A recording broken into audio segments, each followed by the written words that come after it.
And we're going to look at yet another kind of animal. That would be the mule.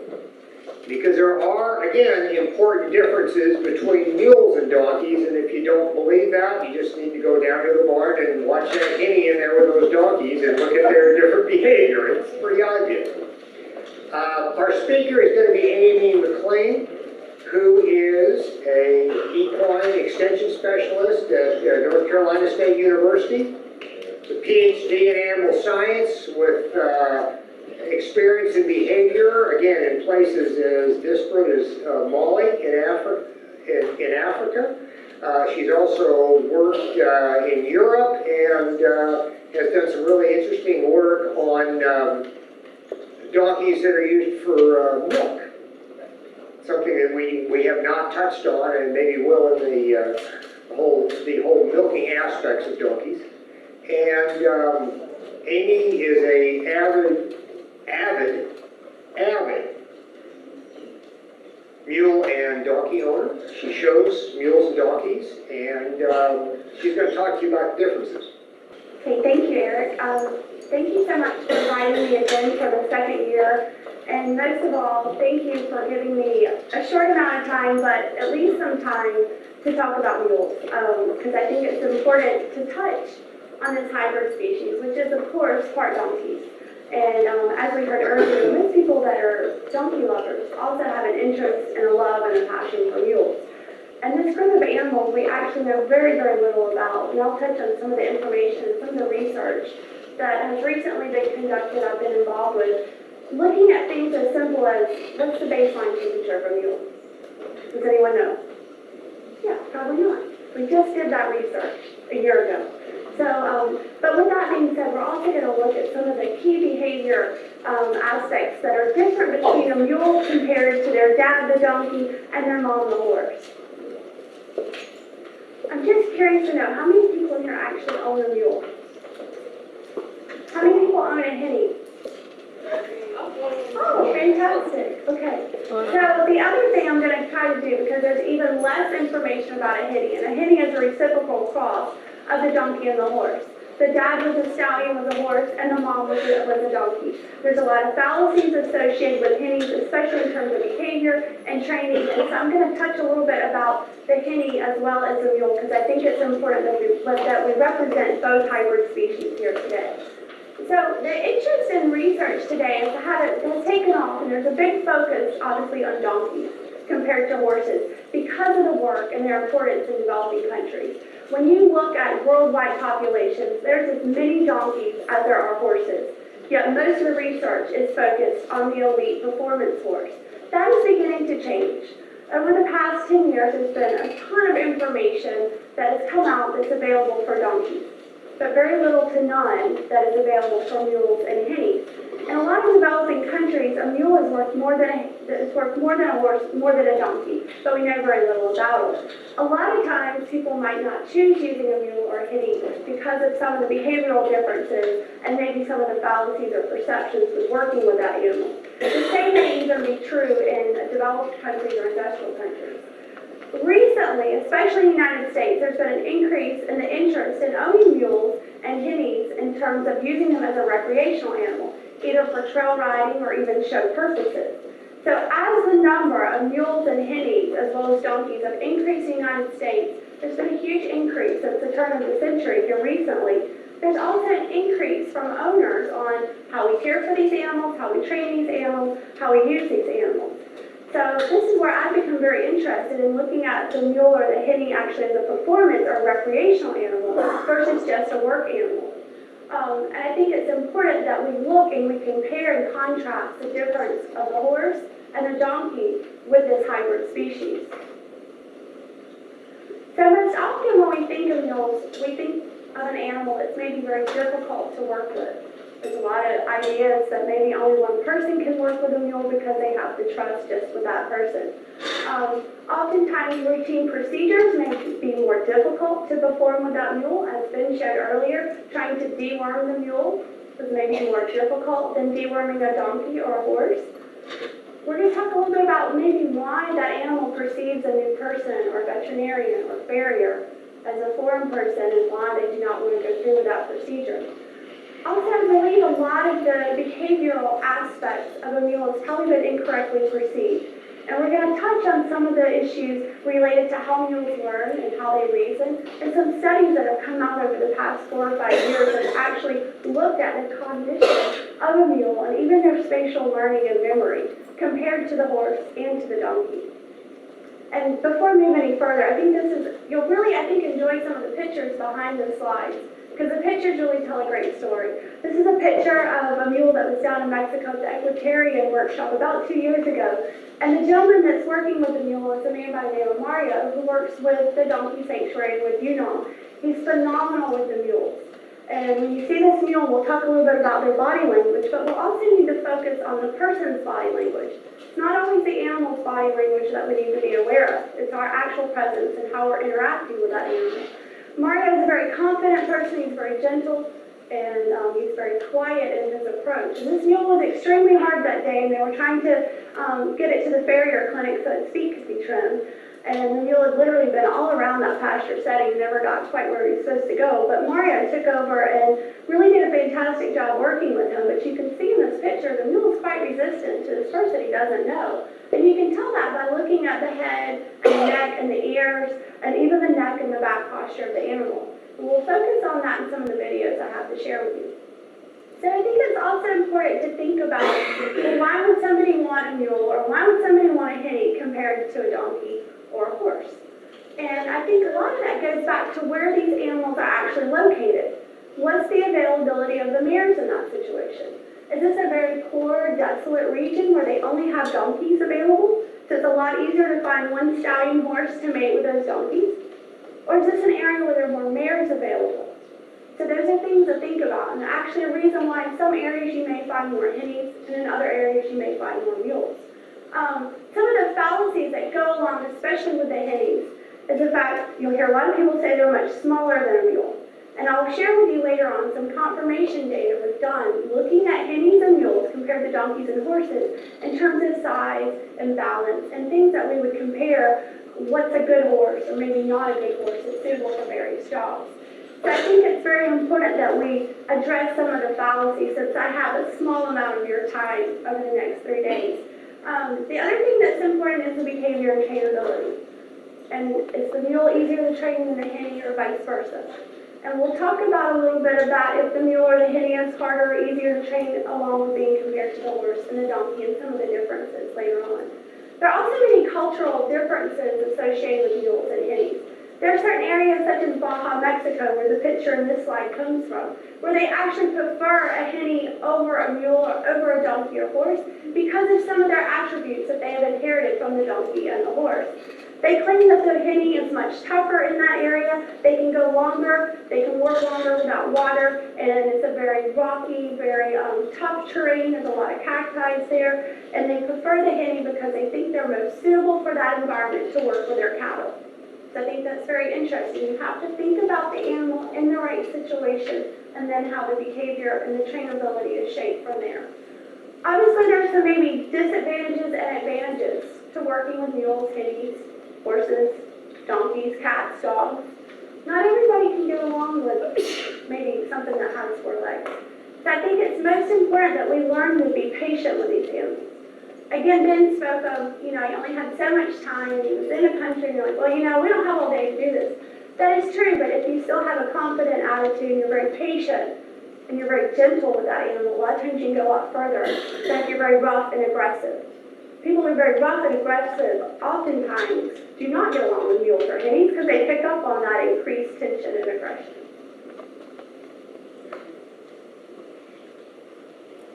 So basically, there's definitely a need to understand the animal that you're working with. So these are a few perceptions I believe that people actually come up with when they're working with a mule or a hinny, or maybe why they have a mule or a hinny. And the first one is, I think, on social status, because if we're going to talk about behavior, I think it's very important to look at the social status of these animals. We've talked a lot about domestication and how they are in the wild or in a natural setting.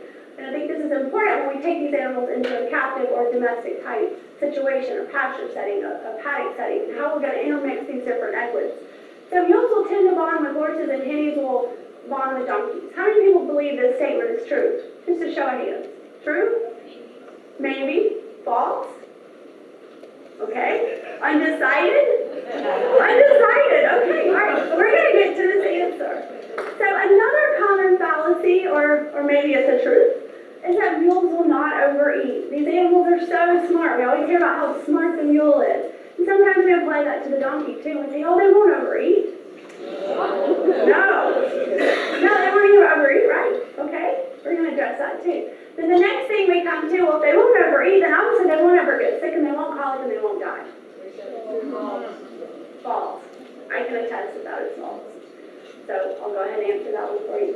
And then the next thing to think about is how the physiological status of that animal affects their behavior. Okay? So the condition of that mule, is it extremely fat and happy? Is it extremely skinny and overworked and apathetic? So those are things to think about. Something that I think is also very important. We all have different personalities. And yes, it is hard to describe or put human labels of behavior onto an animal. But I do believe that we can assess and look at their temperament. And one of the ideas that has come about, especially when I was doing some of the research and speaking with different researchers, were that all mules are very aggressive. How many people believe that is true? Nobody. They're all very sweet and happy and like kitty cats? No. Okay, we're going to talk about that too. But there is a perception about the difference in donkeys and horses and aggression. And I think that's important to address.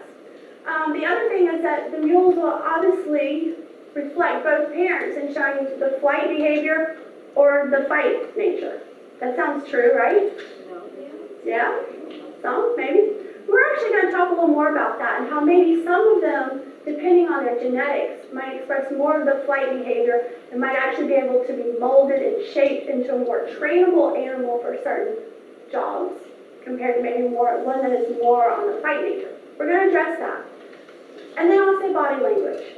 I think a mule is very expressive in terms of his head, his ears, maybe even his feet placement, and his tail.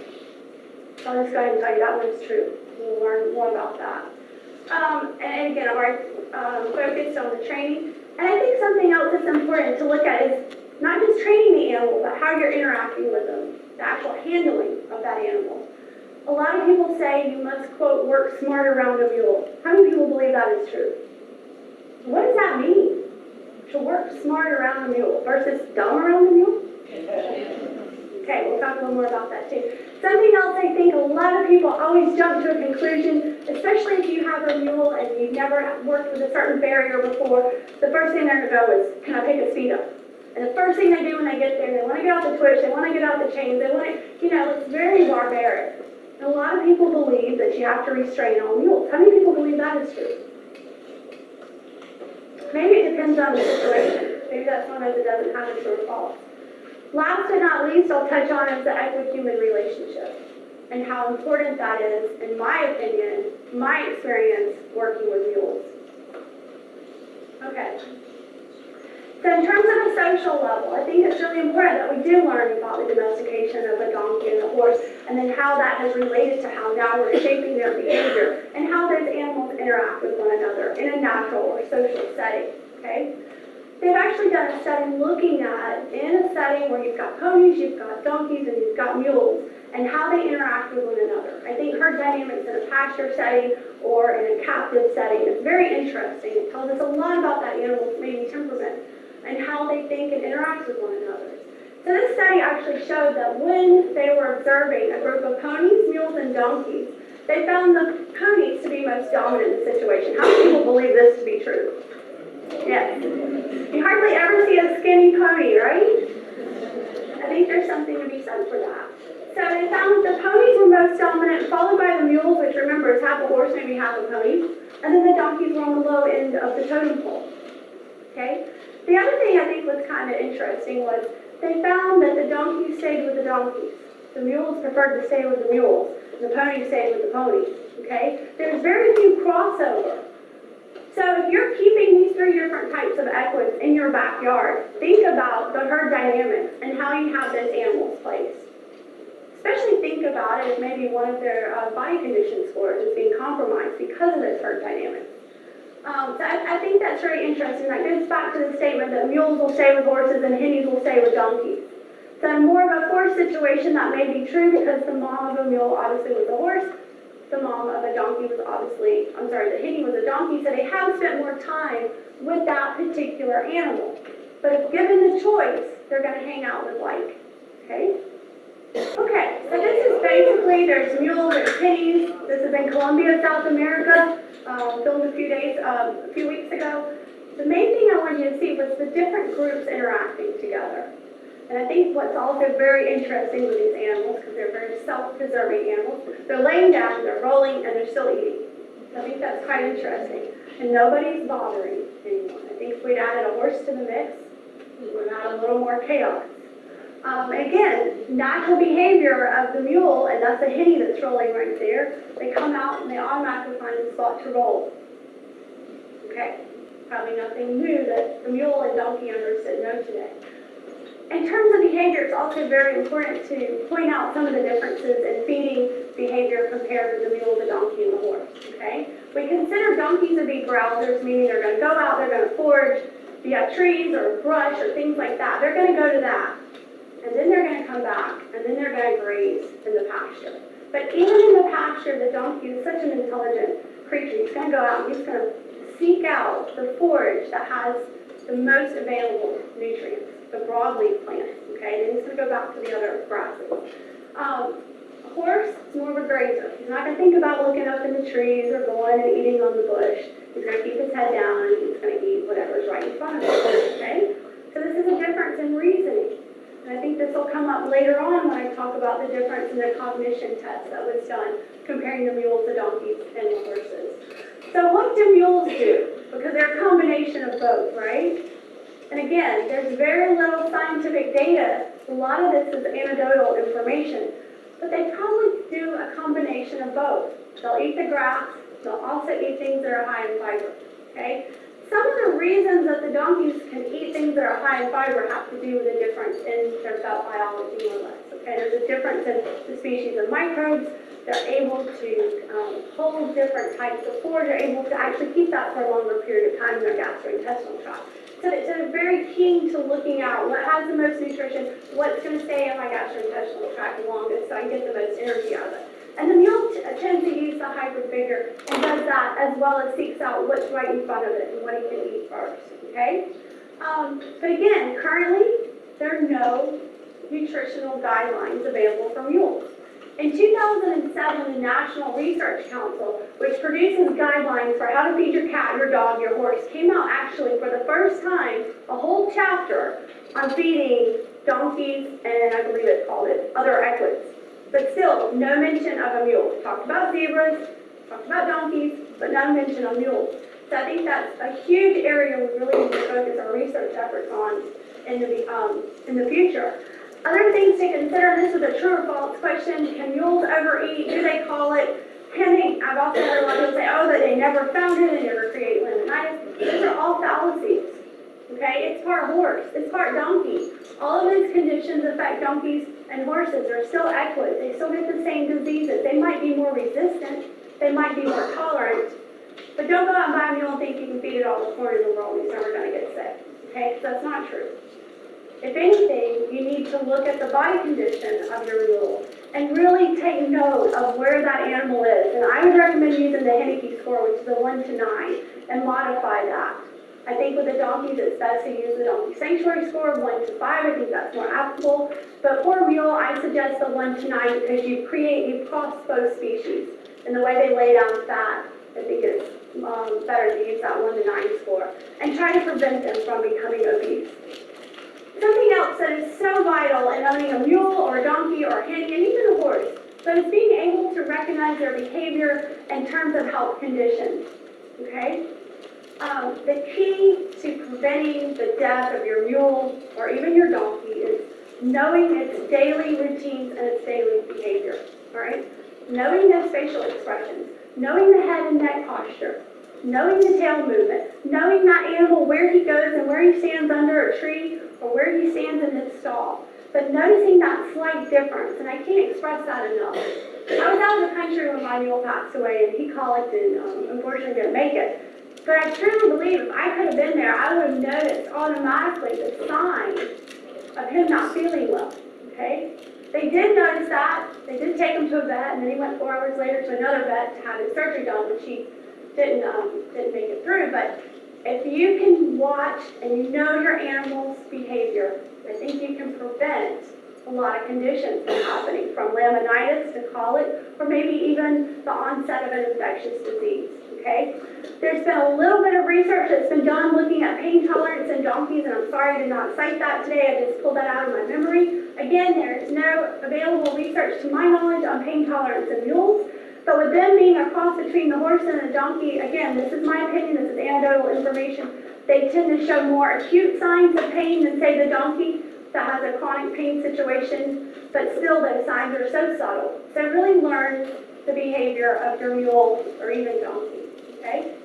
Okay, so on to the physiological status, and one, the behavior may change or may be altered. And I think this is super important, okay? The animal's over fat or if it's too thin. So the main areas to consider, and this is something maybe to consider if you go and you buy a mule, or you're looking at purchasing a henny or adopting one. You know, consider these different things. What's its body condition score? Is it being very easy to interact with because it's a body condition score 3 or 4? And on a 1 to 9 scale, that animal would be considered thin.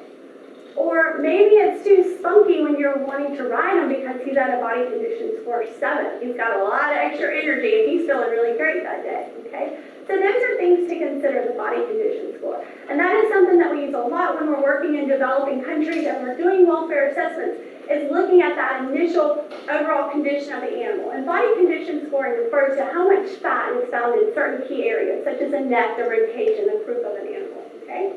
The other thing to consider is the age. Well, is he so easy to work with? Is he so placid because he's 30 years old? Or is it because he's 3 years old and he hasn't seen the world yet? Okay? So those are things to consider. How old is this animal? What has he seen? What hasn't he seen? How many times has he done this job? The other thing to think about also is just the general status, welfare status of this animal. And this really applies to the work that we do internationally. One thing is dehydration. If an animal's dehydrated, it doesn't have a lot of spunk. You know, it's pretty thirsty.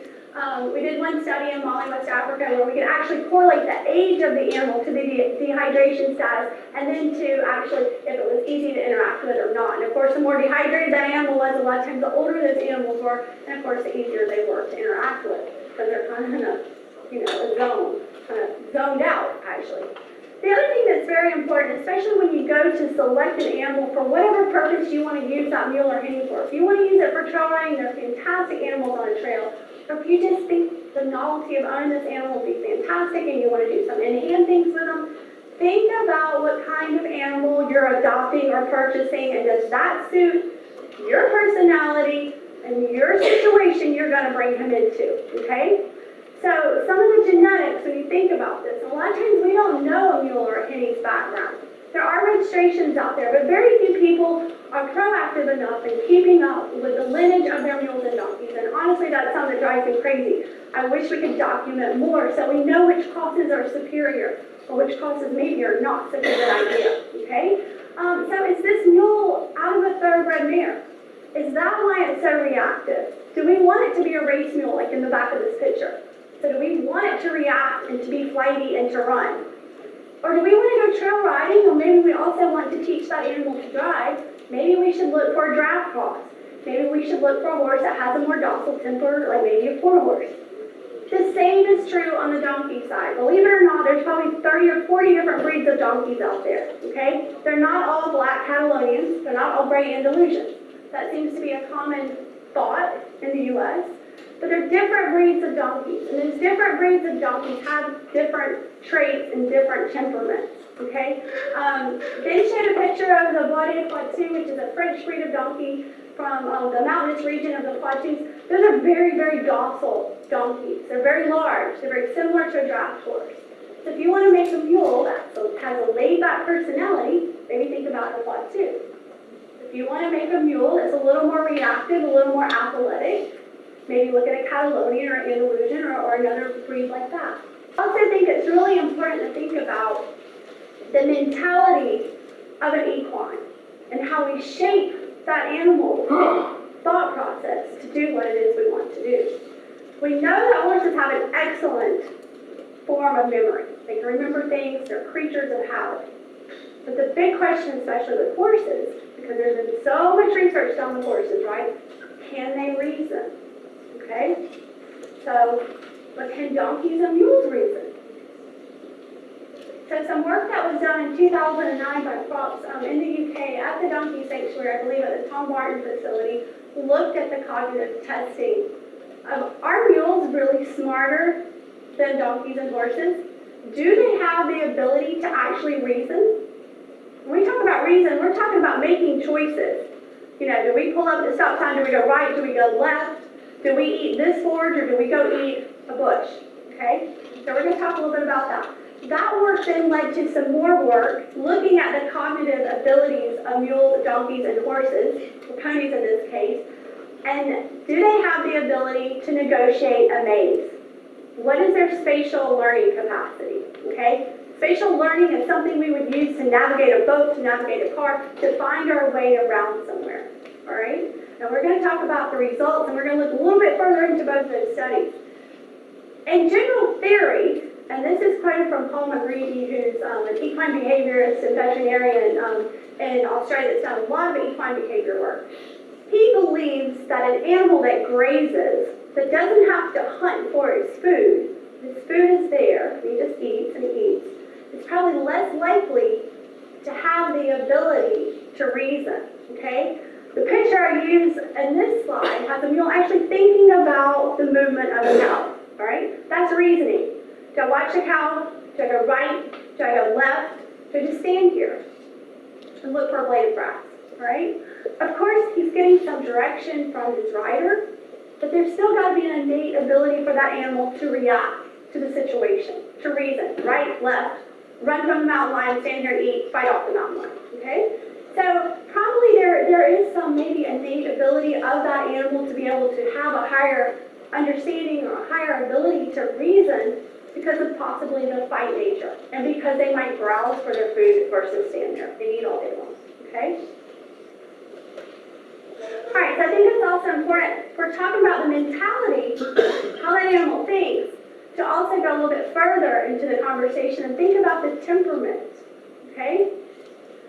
We believe probably that the behavior of the mule should ideally mimic both the horse and the donkey. And again, this is my opinion. That's why I think it's important when we make that cross, we think about the genetics of those animals that we're breeding and selecting. Because when you make a mule, that's it. You've made one copy. You don't get to go back and go over and rebreed it. You try to improve on that cross. But we also know of hybrid vigor, and that the mule should ideally take the best of both traits of the donkey and the horse, same with the hinny, and then capitalize on its traits. So with that being said, the mule should be able to show signs of the flight nature as well as the fight nature, okay? And again, that is why they have been used in so many different countries for work. They've been put places that horses and donkeys might not be as suitable because they are able to take both of those genes and to be able to use them to work in such harsh conditions, okay, and still be able to live.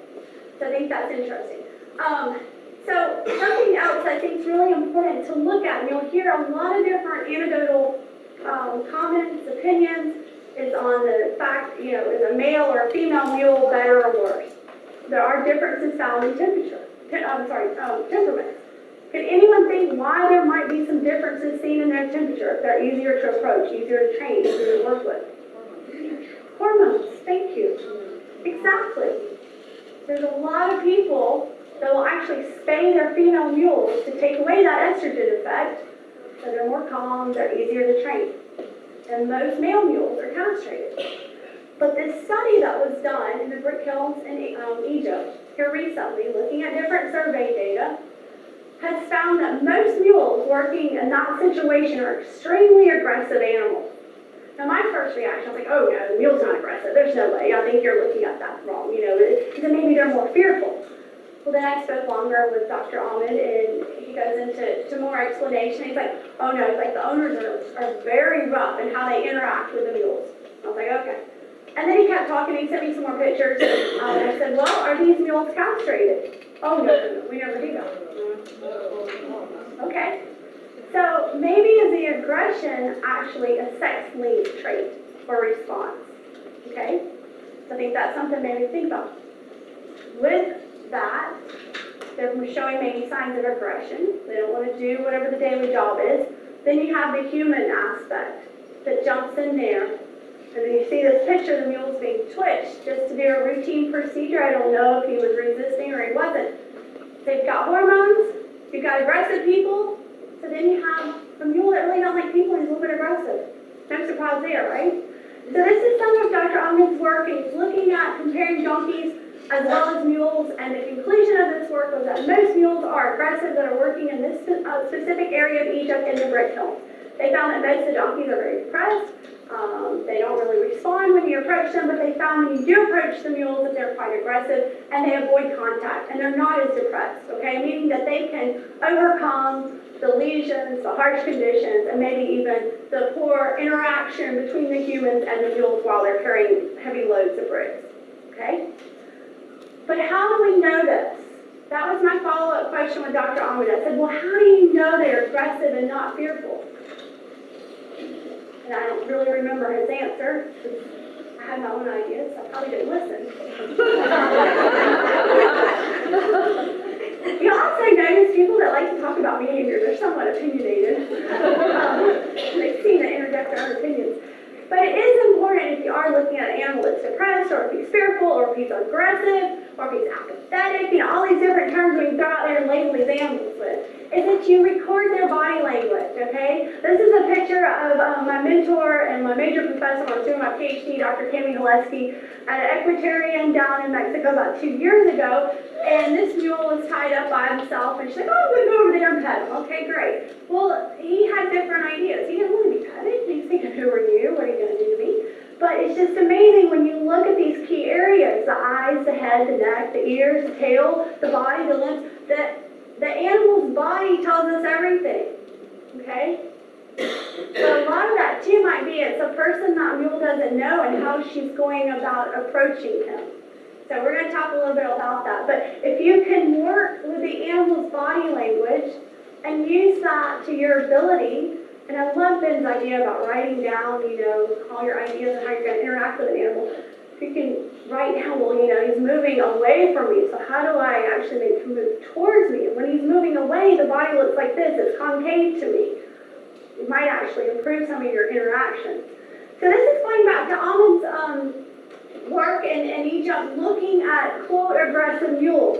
And when he first sent me this picture right here, I was thinking, wow, it's a beautiful mule. I really don't think it's a mule, I think it's a horse. So things were really off here. But no, it's a mule. So this mule had a history of biting his owner right here.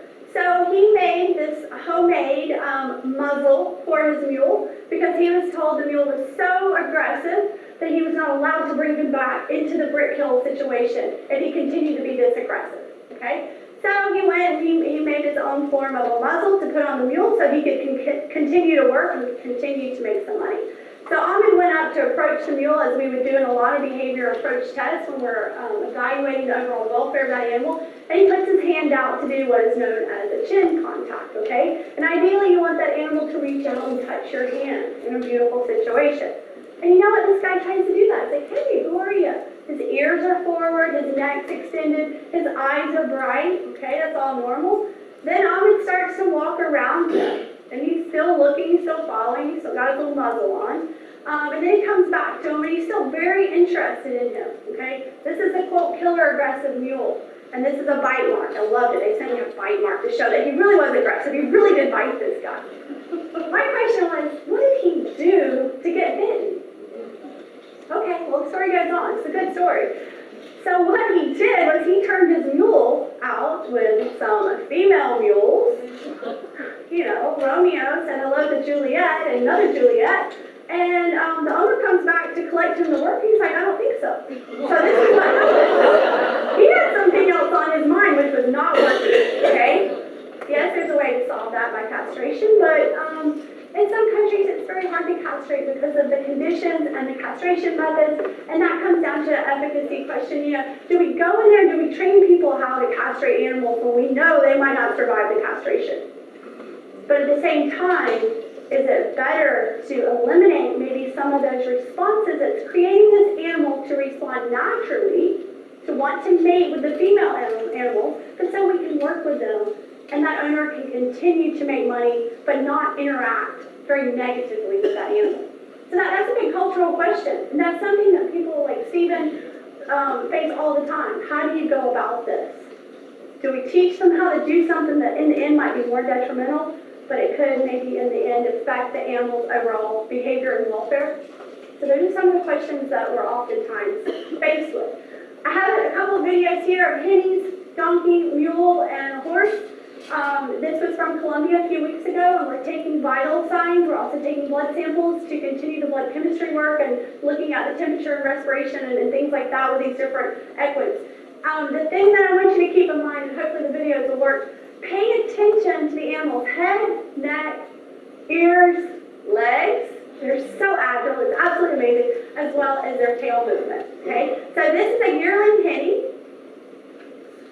If you notice, a lot of tail switching, moving away. This veterinarian loves mules and donkeys. He's really good with them. He didn't fight with me. He said, okay, I'll be back. I'll be back to work on this girl, all right? She's also a year old, all right? Her mom was a Pasofino horse. Her dad is a Pasofino donkey. This farm has been selecting very hot, very showy, reactive donkeys and horses to make Pasofino mules and hennies. So her behavior, she's like, whoa, here comes a person, I'm going to react, I'm going to move. So how do you work with that in a positive manner, okay? So here's a 4-year-old henny, similar breeding, but he's 4 years old, okay? He's had a little more interaction with people. He was actually the veterinarian's mule here. He inseminated the Jenny. He was there when he was born, and he's done all the handling with him. But again, you look at him, he's having his temperature taken. They're being very quiet with him. He's very confident when he's working with them. But he drops down in the hind end, and he's like, oh gosh, what are you doing? But really, who wants their temperature taken, okay? I'm not sure what the normal good reaction would be in that situation. So here's an example of a mule. Again, we're taking a temperature. We've got one handler up front. You notice he's got his hand on him. He's talking to him. He's rubbing him. Very positive human interaction. The vet runs his hand back. Very nice, very easily. Pulls up the tail. Still being reassured at the front. Still the same reaction. He's a little scared, but the vet's very nice, very calm. He moves with them, doesn't move against them. There's no yelling, there's no kicking, there's no throwing. That's usually a reaction. Oh, they're not standing perfectly still. Here's an example of a donkey, and I love the expression on this donkey's face. The eyes are really big. We can see the white of the eyes. Her ears are telling a great story. She's doing this, but she's kind of like, are you sure? She's moving just a little bit. And again, she moves into the veterinarian. She doesn't move away. Okay, that's a fight response. She's moving towards for the fight. A horse would jump away, right? Because they're flight, they're going to flee from the danger. So just these very subtle behaviors can really help your interactions and your training with these different types of equids. So here's a horse, one of the Pasofino stallions. You notice he's very, very jumpy. Again, we have a handler at the front. Not quite as gentle as the last handler, but he is there for some comfort. Again, these animals know these people, and I think that makes a difference. And we'll talk about a study we did in Mexico, a participatory study looking at the perception of handling mules and donkeys and how they interact with people. Okay, but before we get there, I spoke a little bit earlier about conformation and about selecting certain breeds to make an animal for certain jobs or certain things we want to do. And I think a lot of times in life, this is why maybe we create so many unwanted horses. We have this grandiose idea this horse is going to be in the Olympics, but he's 13 hands tall and he's got hooves that are a size 4. Never going to happen, okay?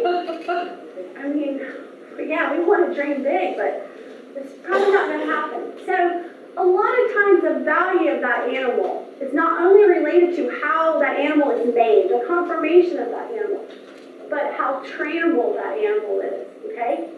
So So the difference in a $100,000 horse and a $1,000 horse is probably the $100,000 horse went to more or less college and graduated with a PhD or a DVM or something like that. And the $1,000 horse might not have had the same opportunity, might not have had the same mentality, might not have had the same genetics to get there, okay? So with that being said, I think it's very important to look at how these animals are made, right? Because how they're made, the breeding and the genetics, and we've done studies and looked at this with horses, they have shown that different measurements actually affect if they're good at certain jobs or not. And I think that's a big problem that people impose on animals of whatever type of animal it is. We have an expectation, but the actual conformation and the nuts and bolts we need in that animal to perform that job is not realistic, okay? So I think it's really important that we look at how animals are made and how they can or cannot perform that job before we are abusive in our interactions or we move on to find something else, okay? So this is some work that's been done in Spain and Portugal with my friend Dr. João Rodriguez, I don't know where he is, as well as continued in Colombia a few weeks ago.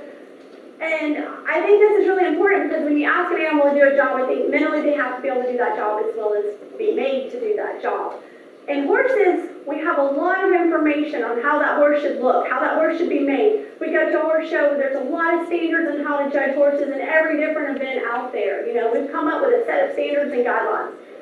Well, with the increase of the interest in showing donkeys and mules and using them for recreational animals, there's very little guidelines. And what we have taught judges to do is to look at what we do with horses, okay? So if they do that in the world's largest horse association, the American Quarter Horse Association, then we're going to use those same rules and apply them to our donkeys and mules. That's fine to a degree, okay? But we're talking about an animal that's got traits of the donkey and the horse, all right? And then we want to mold it and train it into doing the same thing the horse is going to do? Yeah, maybe not. But why can't it do it physically? That's what I'm interested in.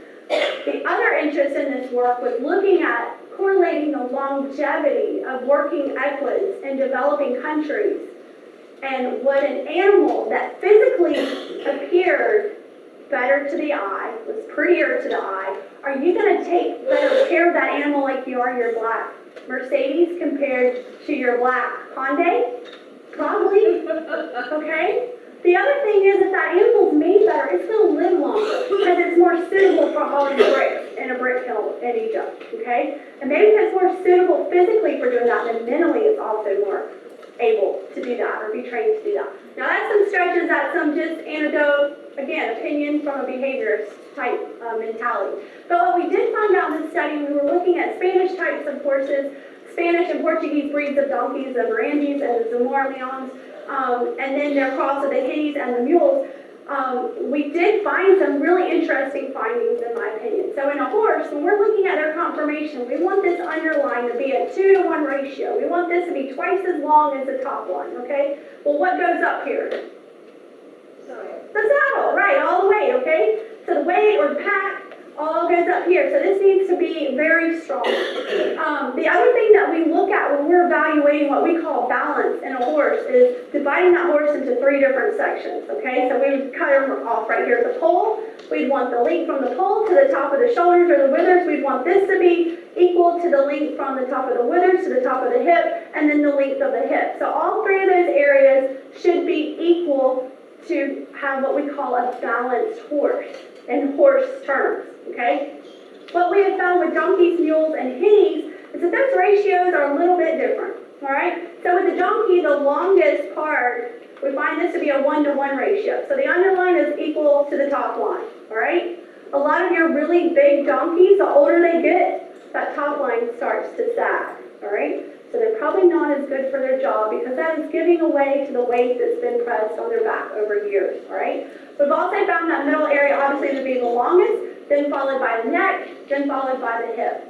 In the mules, we actually found it interesting finding that we didn't quite have the 2-to-1 ratio. We had 2.2 to 0.85, okay, so almost.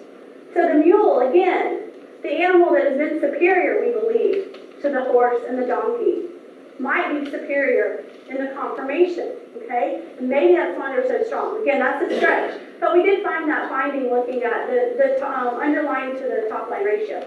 We also found the middle and the neck to be equal in length, and then we found the hip to be the shortest, okay? We surveyed about 100 animals in this study. We found the same to be true in terms of the middle and the neck with the hinny, and then the hip to be the shortest, but we found the hinny like the donkey to be a 1-to-1 ratio, and generally with the hinny, the loin area is longer, just like in the donkey, where a lot of times it's much shorter in the mule. So again, the confirmation I think is important because if we're asking or trying to train or shape that animal's behavior to do a job that it cannot do, this may be the limiting factor. Not that they don't want to do that, but they physically cannot do that. I think that's just so important. Again, this is some information I thought that was super important and very interesting in terms of the physiology of a mule compared to a donkey and a horse. And to my knowledge, I only found one other study that was done in Turkey in the late 90s that looked at the temperature of mules. They did not know if the mules were healthy or not healthy. They could have been hinnies and vice versa. But we actually found some differences, statistical differences, comparing the hinny to the mule from temperature, heart rate, and respiration. I don't want to spend a lot of time on that, but I do think that is very important in terms of disease diagnostic. Oh, I'm sorry. And please keep in mind the heart rate is somewhat elevated with the donkey, but I've done a lot of work with heart rate variability in donkeys. And anywhere from 40 to 45, we did find this to be a baseline with domestic donkeys where I was working before. So that is somewhat elevated. But again, I think that's important to just get that baseline information. That's why it's so important to share this information with you today, because from what I can find, it's not available, okay? We've also found there are differences in biochemical parameters, and some of those are even different when you're comparing the mule to the hinny. And again, when you go to try to detect or diagnose a disease in your animal, first thing you're going to do is take its temperature. Then you're going to pull a blood sample. If you're comparing your mule data to horse standards, good luck. This work was inspired by mule loss from liver cancer a few years ago. The internal medicine veterinarian called me, like, Amy, his liver enzymes are 800. And I was like, well, he's part donkey. And the veterinarian said, yes, I know he's part donkey, but I've looked up the donkey values and I've looked up the horse values, and there's no mule values, and he's an extremely sick animal. And I was like, oh, well, we will find the answer to this. So that's where a lot of this work has come from, but I think it's important to mention that. I know it gets off the behavior a little bit. Okay, back to the behavior. So we know also inside these animals are different. On the outside they're different, on the inside they're different, and in my opinion, that really shapes how we then interact with them and how they react to us in certain situations. And again, I pointed this out earlier when we were looking at physiological differences in behavior, but we know that different horse breeds act differently. We know that draft horses are the chosen breed for pulling wagons because they're less reactive than an Arabian or thoroughbred that is asked to run races, okay? The draft horse is good at pulling things because he's docile. Something behind him is not going to create that flight response, okay? But with that being said, we've also found that horses are more prone to developing stereotypies, such as, say, Arabians or thoroughbreds, which are very reactive horses. The increase in creating stereotypies, which is an unwanted behavior, such as cribbing or stall walking, we've also found these horses tend to be more difficult to train to do certain tasks. So how many people have seen donkeys or mules with some of these stereotypies? Okay. What? A thoroughbred mule. There you go. All right. But I think it's, again, important that we look at what the use of that animal is. Okay? All right, so now I'm finally going to get to some of those studies I've been teasing you with the whole time. It's kind of like the carrot at the end of the stick for the donkey. So here we are. We're finally to that part. So Props, when she was doing her study in 2009, she found that there's been a lot of research been done, obviously, with genetics and producing different hybrid lines. They found that hybrid lines of mice have shown superior learning capability, so she believed that the mule would also take that hybridness and be able to learn quicker. She also even thought maybe there's what we call a Flynn effect, meaning we take animals from different populations and we breed them. So we take maybe a mule that's by a quarter horse or by a thoroughbred, and we breed it to this type of donkey, and it produces a smarter individual, okay? So it's very interesting. She did a visual discrimination test, and I'll show you all some pictures here in a minute. I spoke with her, and she was so nice to send some pictures. But the visual discrimination test has two buckets. There's different objects on behind the bucket, and then in front of the bucket, and then under the bucket. In order for the animal to receive the reward, which is food, it has to pair the right visual shapes together, okay? The mule is amazing at this. All right, we did this 25 times with different pairs. The mule is correct 71% of the time. Then the horse, and then the donkey, okay? But I think it's very interesting. The mule is able to pair, say, a circle that's half black and half white, half black and half white on the ground. They're able to do it over and over again. They're also very quickly in being able to do that. So again, she related her results to possibly those life experiences those mules had, relating back to maybe browsing for food. Maybe they were more ambitious to go out and find a food source where the horse wasn't, and maybe the donkey even less, okay? So I think that's very interesting to think about that the mule can maybe see different shapes and so much quicker than the horse. In terms of the spatial cognition that my colleague did, again, they were looking at a maze and how that animal could remember going through the gate. Again, the mule was very quick, learned the detours very fast when that maze and that opening was changed. So this is some of the first scientific data that we can really say, my mule is smarter than your horse. So if you don't believe me, call this lady in the UK, okay? If you don't believe her, then call her colleague. So there's 2 different studies, and they're very well designed studies. That's the other thing that's very hard to do when you're doing behavior work, is to eliminate all the variables and also not interject your opinion and all this anecdotal information that's probably giving you too much of. But this is an example of her study where she was looking at the different shapes. And she also, you're probably going, well, I bet the mule, could smell the feed in that bucket. That's why I kept going back to the half black and white triangle, or rectangle. No, they were very clever, and then went back and they covered the scent up with lemon wool, so they couldn't smell that. So I think it was fascinating. All right, so a little bit on training and handling, since we are talking about mule behavior. And again, some of this is anecdotal information. Some of this is interviews with professionals that work daily on a mule, work with mules and training them. We know that there are reports, especially from veterinarians and from farriers and owners, that my mule knows when the veterinarian is coming or when the farrier is coming, okay? Are you sure they know, or is it because you're going out to catch them at a different time of the day? Or are you in a different sense? Are you in a hurry? Because here comes Dr. Blakeway. He's here. We gotta go catch, our mule. So I think maybe it's not so much the mule knows, I think we know. And I think our heart rate gets up. And they can feel that, okay? I love this statement. We must learn to work with their ways. And I think that is so important. Just like how I was showing the difference in their body and how they were moving away or moving towards. If you can recognize that animal's behavior and work with it versus against it, then I think you'll be much more successful working with your mules. Because my experience with the mule is so much stronger than I am. And I'm not going to get in a fight because I cannot win that fight with a mule. A horse, yes, maybe you can eventually make him submit, but not a mule. It's not going to happen. Positive reinforcement works really well as repetition, but I'll be really honest, in my opinion, training or interacting with an animal is very similar to dancing. You have to know when to move in and when to respect your partner and move out. Same with riding, it's the same with working with them on the ground. If you respect their body language and their placement, and you work with that, you'll have a very conducive relationship with them. So to get to the trainer that I spoke of, this mule trainer has won at the Bishop Mule Days, which is the World Champion Mule Show here in California, Bishop, California. If you've never been, I highly recommend going. It's a beautiful place, lots of great mules and donkeys there. But he has trained mules that have won numerous world championships. He has one mule that's won 16 world championships. He had trained my mule that had won quite a few things also. And he's been very, very successful. I've seen this man do things with donkeys that you would never dream of. If anybody shows horses and knows what a flying lead change is, he taught a donkey to have a flying lead change. So it's absolutely amazing. But Tim has been phenomenal with multiple animals, not just one or two.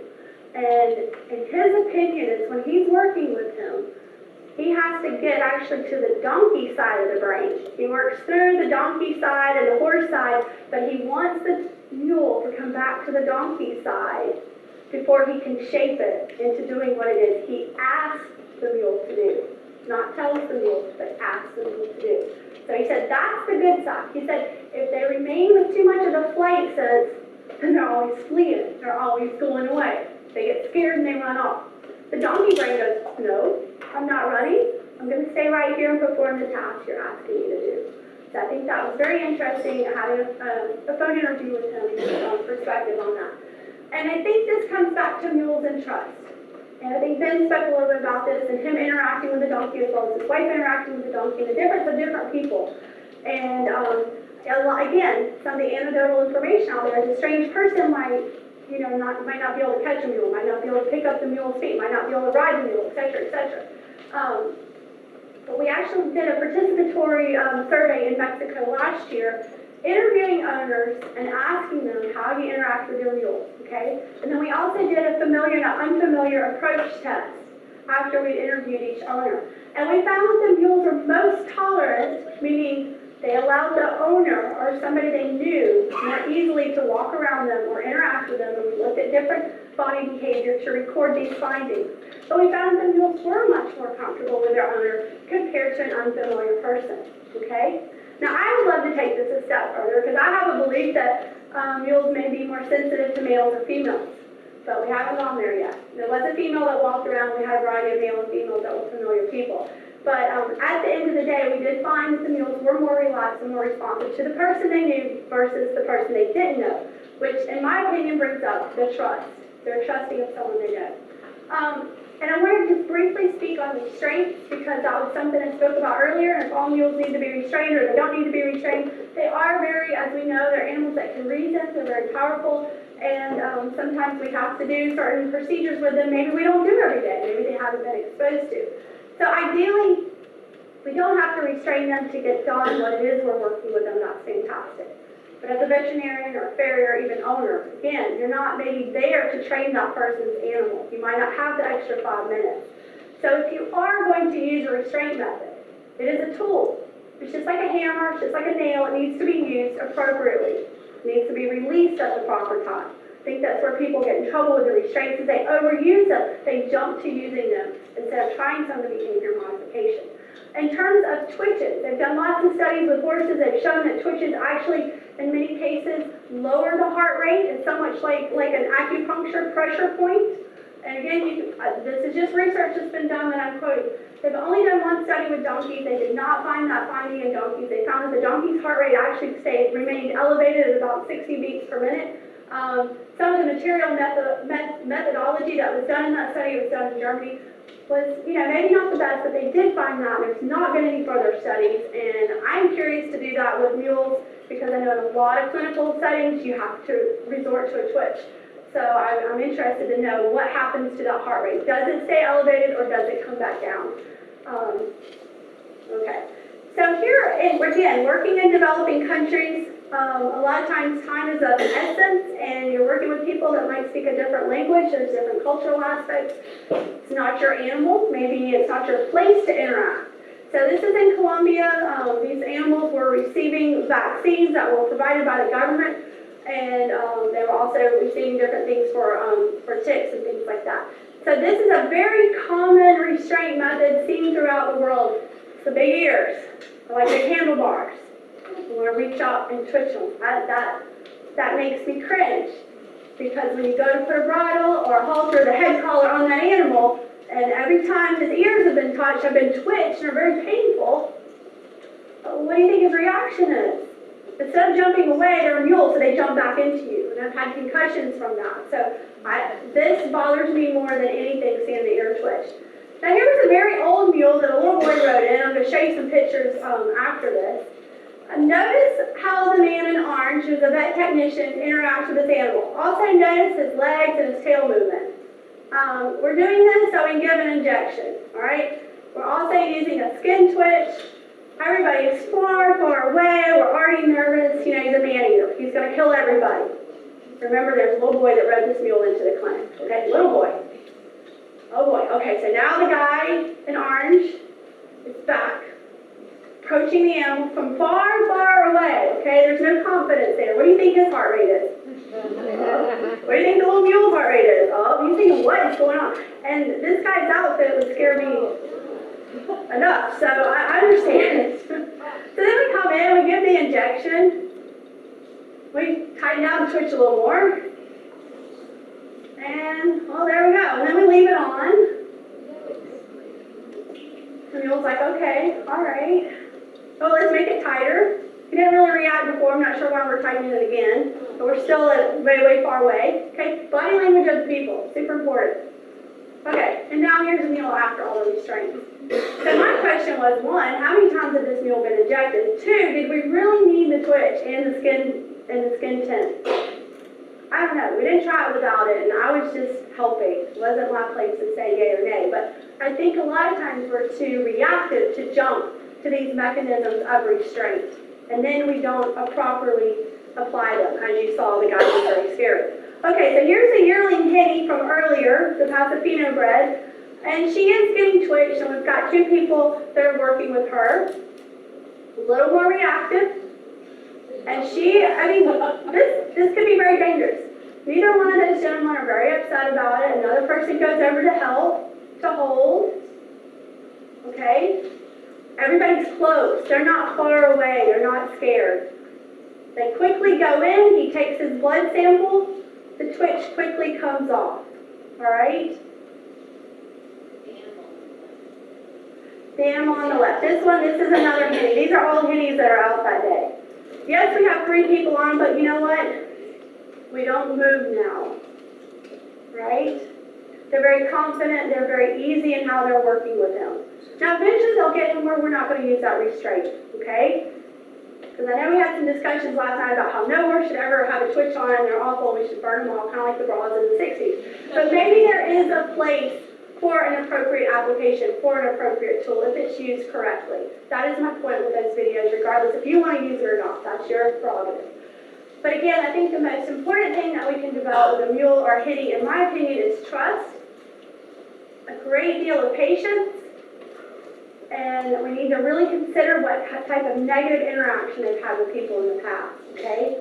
And try not to overutilize those mechanisms of restraint, all right? So in conclusion, basically what I want to tell you out of all of this is if you have a mule foal, get your hands on it, work with that animal with patience and confidence, and at the end of the day, make the mule your friend. Don't be scared of it and don't believe all its fallacies. All the references, there's a lot of people involved with this, so thank you so much. Thank you for your time.